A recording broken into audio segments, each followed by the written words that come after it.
콘스탄티노플의 피아니스트 18화. 그물을 치고 먹잇감을 기다리는.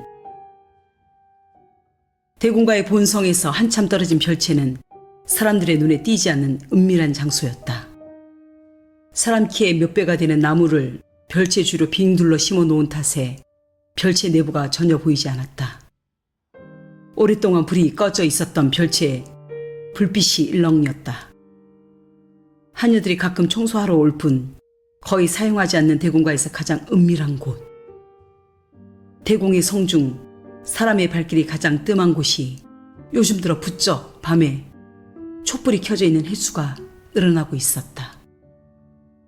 대공의 영지는 점점 확장되어 가고 있었다. 황실과 비교해서 절대 뒤지지 않았다. 그만큼 대공의 영향력이 막강해지고 있다는 것을 뜻했다.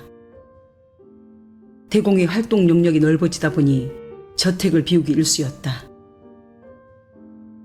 1년 중 8개월을 저택으로 돌아오지 않는 아버지를 어린 남매는 커갈수록 더 이상 기다리지 않았다. 버림받은 기분. 그래서 더욱 외로운 어린 남매.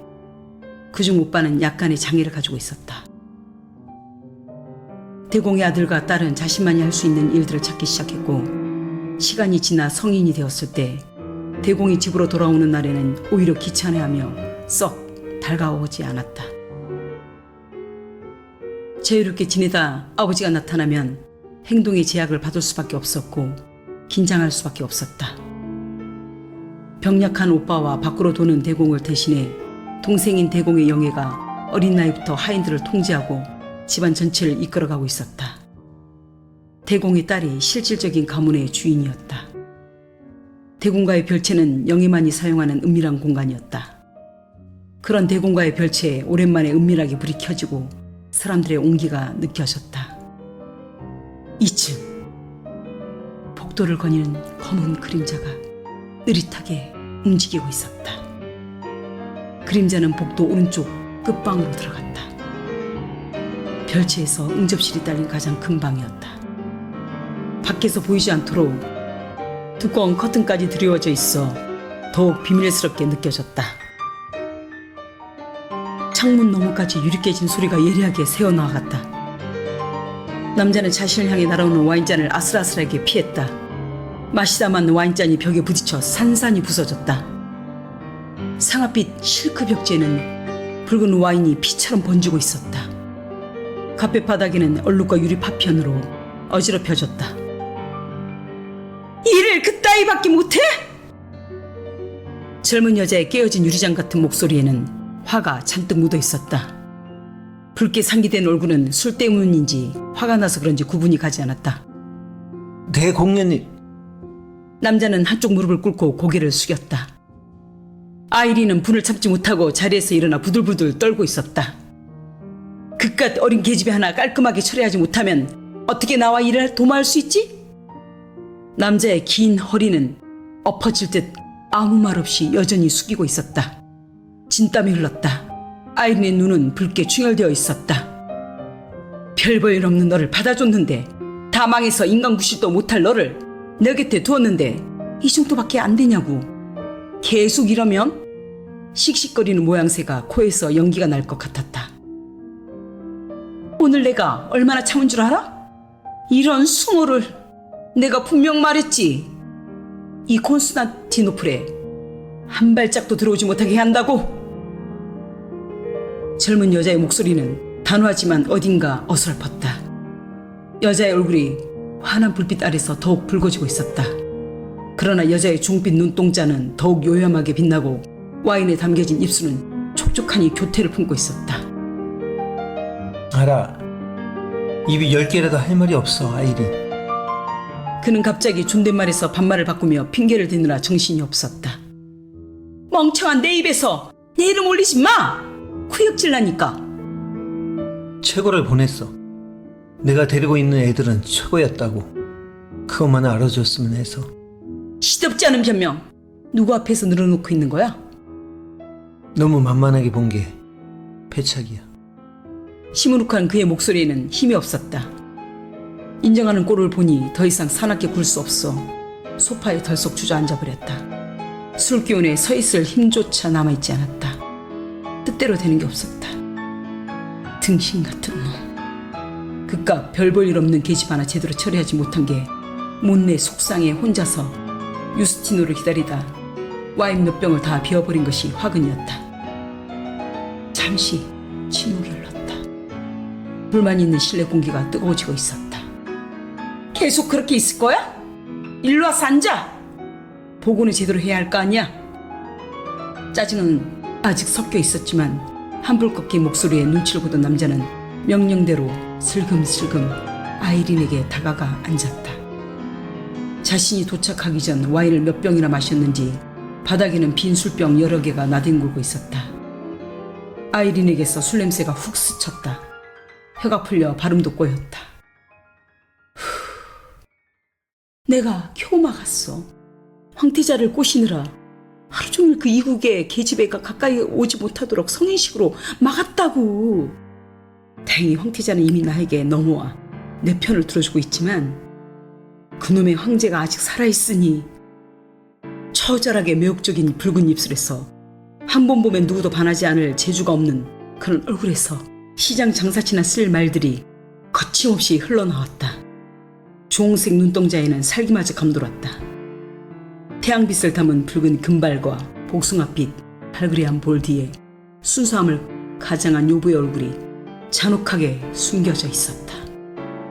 그물을 치고 먹잇감을 기다리는 거미처럼 그녀에게 걸려든 사람은 남자 여자 할 것 없이 복종할 수밖에 없게 만들어버렸다.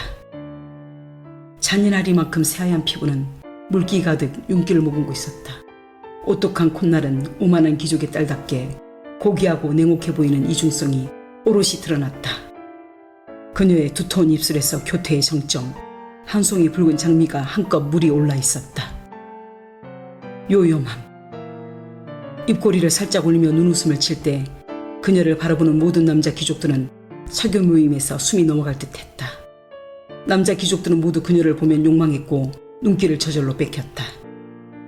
하지만 다행인지 불행인지 그녀는 손이 닿을 수 없는 아주 먼 곳에 있었다.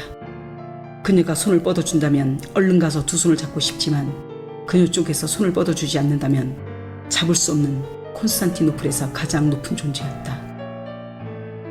하고 많은 무수한 귀족 여자들 중 그런 여자가 저리도 아름다우니 콘스탄티노플 사교계는 가슴 앓기가 심했다. 유스티노 역시 주인의 손에 목숨이 달린 사람 마냥 그러한 무수한 사람 중 한 명이었다. 실수로라도 마음을 품어서는 안 되는 존재가 그녀였다. 아무리 겁이 없다고 해도 아이린의 뒤에서 버티고 있는 대공의 눈밖에 나면 끝이었다. 귀족사에서 죽음을 맞이할 각오가 아니면 함부로 다가갈 수 없는 존재가 아이린 대공녀가 아닌가. 감히 꿈도 꿀 수 없는 존재. 아이린에게 다가갈 수 있는 지기는 황태자뿐이었다. 콘스탄티노플의 모든 귀족들을 그녀는 발밑으로 보고 있었다. 그런 그녀가 필요에 의해서든 충성심의 초도 의심을 품지 않아도 될 존재로 생각해서인지 유스티노에게 먼저 손을 내밀었고, 그럼 그는 가문의 영광인 양 넙죽 그녀의 잔혹하리만큼 하얗고 고운 손을 잡았다. 그녀의 손에 어떤 예리한 칼이 숨겨져 있는지 그런 건 중요하지 않았다. 그녀가 콘스탄티노플의 많고 많은 귀족들 중 그에게 손을 내밀어 준 것이 가슴이 벅차도록 기뻤다. 애걸복걸할 판인데 손을 먼저 내밀다니 웬 행제인가. 영혼을 팔아 그녀를 가질 수만 있다면 100번 1000번도 팔고 또 팔았을 것이다. 아이린의 얼굴만 봐도 황홀해하는 남자 귀족들 모두를 제치고 그녀는 유스티노의 손을 잡은 것이다. 큰 행운을 가진 자라고 스스로 자축을 하며 얼마나 가슴 벅차했던가. 되는 게 아무것도 없는 인생에서 줄곧 쓰디쓴 나락만 맛봤던 그에게 일생일대 절호의 기회가 온 것이다. 오, 신이시여. 그 사실은 그의 인생을 송두리째 바꿔버린 사건이 되었다. 요즘 도통 잠을 이룰 수 없어. 와인을 마시지 않고서는. 그 자리는 당연히 나의 자리고 누가 감히 넘볼 수 있냐고 자만했던 게 화근이었나? 황제의 속을 할 수 없어. 그렇지만 한 가지 기쁜 건 황제만 없으면 모든 게 내 뜻대로 될 수 있다는 거야. 그리고 그 황제가 깊은 병이 들어 조만간 초상 치료일 일밖에 없다는 것이 희망이지. 그녀는 고개를 들어 그를 부르며 자신이 한 말에 확신을 갖고자 했다. 유스티노, 그렇게 생각하지 않아? 너는 나랑 생각이 같다고 생각해서 널 선택한 거야. 모르진 않겠지? 너희 가문이 망해서 신분이 낮아졌다 해도 너랑 나랑은 어렸을 때부터 친구잖아? 안 그래? 술 기운이 차오른 데다 말을 한꺼번에 쏟아내느라 숨이 차 소파 뒤로 기댔다. 술기운을 빌어 그에게 속이 품은 생각을 고해생사하듯 하고 있었다. 알아. 네가 왜 나를 선택했는지. 구불구불 진한 갈색 머리는 헝클어져 있었다. 눈동자에는 해결되지 못한 갈망으로 괴로움이 드리워져 있었다. 아이린은 진즉에 알았다. 말하지 않아도 그의 심장이 그녀로 인해 불에 데인 듯 밤잠을 이루지 못하며 고뇌로 지새우길 수라는 것을 그녀는 알고 있었던 것이다. 어려서부터 귀족 자제들의 모임이나 커서는 사교 모임에서 짝을 찾기 위해 전적으로 나설 때도 그의 불타는 눈은 늘 아이린의 뒤를 쫓고 있다는 것을. 그녀는 그의 고뇌를 끝내주기로 마음먹었다. 휴. 왜? 이상했어. 이번 작전에 참여한 애들이 말한 걸 들어보면 물론 나한테 뒤지게 맞기 전 뱉은 말이지만 제정신이 아닌 이상한 말을 하더라고. 무슨 이상한 말? 갑자기 아이린의 눈이 빛났다. 기대고 있던 소파에서 허리를 세웠다. 자격을 가장해 보낸 애들이 뒤지게 맞으면서도 공통적으로 하는 말이 우리가 준 정보가 맞냐는 거야. 타시켄트 변경백도 혼자 감당하기 버거워하는 아볼론 2마리가 갑자기 나타났다는 거지. 아볼론이 나타났다니? 무슨 말이야? 아이린은 방금 마신 술이 확 깨는 듯했다. 아이린, 너도 알다시피 아볼론은 신적인 계시의 일들이 벌어질 때 나타나잖아. 왜 거기에 그것들이 나타났는지 아무리 생각해도 모르겠어. 마찬가지였다. 아볼론이 나타났다는 건 애사로운 일이 아니었다.